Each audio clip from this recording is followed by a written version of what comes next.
सम्पूर्णलाई नमस्कार। म वेदबहादुर ओली विकास। आज म तपाईहरुलाई कब्रकोट 6 मा अवस्थित धार्मिक एवं पर्यटकीय स्थल सातामूलका बारेमा जानकारी दिनेछु। यति बेलासम्म हाम्रो च्यानललाई सब्स्क्राइब गर्नुभएको छैन भने हाम्रो च्यानललाई सब्स्क्राइब गरिदिनु होला। भिडियो मन परे लाइक र शेयर पनि गरिदिनु होला। अब लागौं आजको विषयवस्तुतिर। पूर्वमा बल्लेजुर, पश्चिममा पोखराडा, दक्षिणमा खोलीगाउँको फाँट, उत्तरमा सिद्धलेक अनि रातापहरको काखमा सातामूल बराह क्षेत्र रहेको छ। यो कब्रकोट गाउँपालिका वडा नम्बर 6 मा पर्दछ भने साबिकको सिम्बाङ 3 मा पर्दछ। यहाँ परापूर्व कालदेखि मनले चाहेको वर माग्ने र मागेको कुरा पूरा हुने जनविश्वास रहेको छ। यहाँ पहिला वर माग्ने र पूरा भएपछि सारोको बलि दिने प्रचलन चल्दै आएको छ।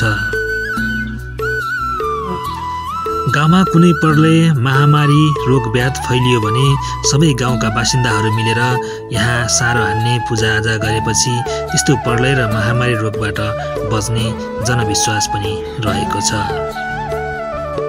यहाँका स्थानीयहरूले आजभोलि विभिन्न बजेट योजना पारी यो क्षेत्रलाई धार्मिक मात्र नभई पर्यटकीय स्थलका रूपमा पनि चिनाउनका लागि प्रयास गरिरहेका छन्। यहाँ साँच्चीकै सुन्दर शान्त वातावरण रहेको छ। अब लागौं यहाँका संरचनातर्फ।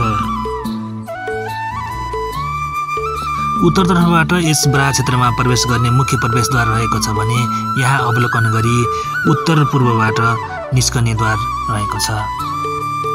यो दक्षिणतर्फ रहेको ठूलो पिपलको बोट हो। यहाँ वरिपरि विभिन्न किसिमका फूलहरू फुलेको देख्न सकिन्छ। देखिरहेको दृश्य हो सातामूल बराह क्षेत्रको मुख्य थान। यहाँ पूजाआजा, धारधुप, मनले चाहेको कुरा माग्ने र साराको बलि दिने ठाउँ रहेको छ। अनि यो हो यहाँका स्थानीयहरूले देउसी भैलो खेलेर बनाएको मन्दिर। हाल यसमा कसैको पनि मूर्ति राखिएको छैन। अनि यो दृश्य हो पौडी खेल्नको लागि बनाइएको पोखरी। यो देखेको दृश्य 7 वटा धारा। यहाँ आउने धर्मावलम्बीहरूले 7 वटा धारामा नुहाएर वर माग्ने चलन चल्दै आएको छ। यो हो सातामूलको मुख्य मूल, जहाँबाट पानी आउने गर्दछ। अनि यो हो सातामूल बराह मन्दिर। अनि यो दृश्य हो उत्तर पूर्वमा रहेको पिपलको रुख।